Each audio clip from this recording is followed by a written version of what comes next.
Professor Wasim Barelvi साहब से मैं गुजारिश करूं कि जब ये बात बार बार कही जा रही है कि जहां रहेगा वहीं रोशनी लुटाएगा, किसी चिराग का अपना मकान नहीं होता, लेकिन उन्होंने हम सबके दिलों में जो मकान बना लिया है उसका किराया आज वसूल करेंगे हम सब। ज़ोरदार तालियों के साथ गुजारिश कर रहे हैं प्रोफेसर वसीम बरेलवी साहब से।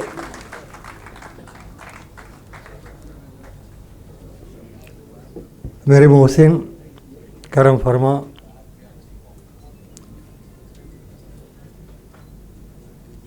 करोड़ों सोचों का सहारा माननीय अखिलेश यादव जी, डाइस पर बैठी हुई दीगर हिंदुस्तान की नामवर शख्सियात,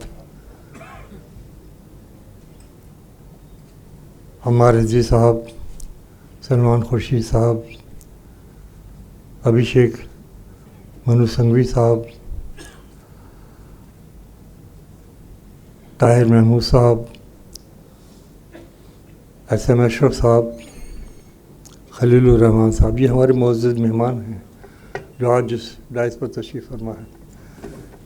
मैं काश मेरे लफ्ज़ मेरा साथ दे पाते। मैं इन तमाम हज़रात का शुक्रिया अदा करता कि खाकसार से जुड़े हुए इस फंक्शन में अपनी तमाम मसरूफियात को तर्क करके यहाँ पर तशरीफ़ लाए और एक तरीके से मुझ पर क्या बल्कि पूरी उर्दू तहज़ीब पर एहसान किया उन्होंने।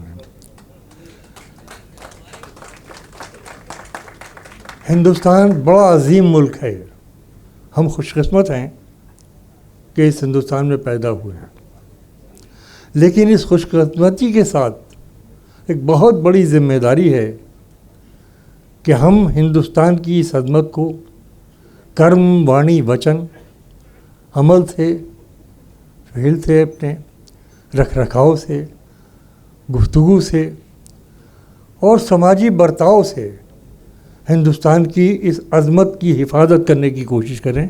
सबसे बड़ी ज़िम्मेदारी मैं समझता हूँ कि हम में से हर इंसान की है।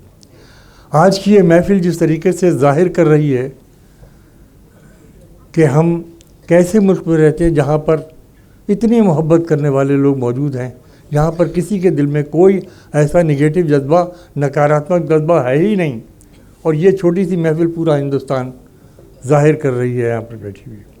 मैं सिर्फ असल में वक्त इतना हो गया और आप लोग इतनी लंबी गुफ्तगू सुन चुके हैं कि उसके बाद आपका गुफ्तगू के लिए मुतामिल होना बड़ा मुश्किल है, लेकिन 2-3 बातें ज़रूर कहना चाहता हूँ।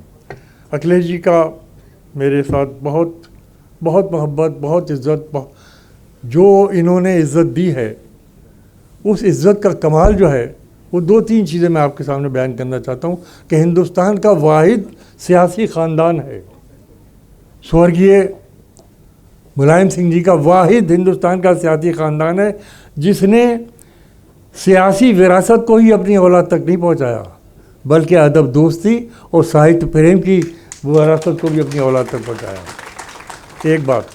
दूसरा, एक शख्स खड़ा होता है एक खेत से और एक विचार को लेकर चलता है, उसके बाद पार्टी बनाता है और एक शख्स से वो शख्सियत बनता है और इस तक पहुँचता है कि जो उसकी विचारधारा की पार्टी थी उससे वो सत्ता के एक स्टेट के अंदर इंतहा तक पहुँच जाता है। ये भी और किसी आदमी की कोई किस्मत में नहीं हुआ जितना कि मुलायम सिंह यादव साहब की ज़िंदगी के साथ ये वाक़ा हुआ। यहाँ पर मैं ये बतौर ख़ास बताना चाहता हूँ कि अदबी रिवायात की इज़्ज़त करना, कलम की इज़्ज़त करना, खिलाड़ियों की इज़्ज़त करना, ज़िंदगी के जो भी सियासत के अलावा शोबे हैं उनमें जो भी नाम कमाता है, जो भी कोई इज़्ज़त हासिल करता है, उसको सम्मान से नवाजा जाना, जज्बाती सम्मान। और उसके साथ साथ मेरे खाकसार के साथ तो एक अजीब व गरीब मामला ये हुआ कि सियासत हमेशा जब देती है अपने आप को किसी के हवाले करती है जब पूरे तरीके से अपनी गिरफ्त में उसको ले लेती है। मुझे MLC बनाया गया, जैसा कि बताया था हमारे मोइन शाहजाद साहब ने कि महादेवी वर्मा साहिबा के बाद मैं पहला आदमी हूँ जिसको नामज़द किया गया विधान परिषद के अंदर। और मज़े की बात यह है कि आज तक मुझसे कोई सियासी काम नहीं लिया गया। इसको कहते हैं कलम की सही मानी में इज़्ज़त। और यही हिंदुस्तान की परंपरा रही है, यही हिंदुस्तानी की संस्कृति के तकाज़े रहे हैं जिनको पूरी तरीके से पूरा किया गया, न सिर्फ पूरा किया गया बल्कि इनको एहतराम और इज़्ज़त दी गई। मैं बहुत शुक्रगुजारी के साथ तभी मेहमानों का शुक्रिया अदा करता हूँ कि उन्होंने आज की शाम, आप सबका शुक्रिया अदा करता हूँ कि इस हादसा को नवाजने के सिलसिले में आप यहाँ पर तशरीफ़ लाए और अभी तक आप बैठे हुए हैं, गुफ्तगू सुन रहे हैं। इसके लिए भी आपको मुबारकबाद देता हूँ कि आपने 1.5 घंटे 2 घंटे के करीब खालिस अदबी गुफ्तगू यहाँ पर मुलाज़ा फरमाई। इन चंद अल्फाज के साथ मैं आपसे इजाज़त लेता हूँ और आपको बहुत बहुत दुआएं देता हूँ। बहुत बहुत शुक्रिया प्रोफेसर वसीम बरेलवी साहब।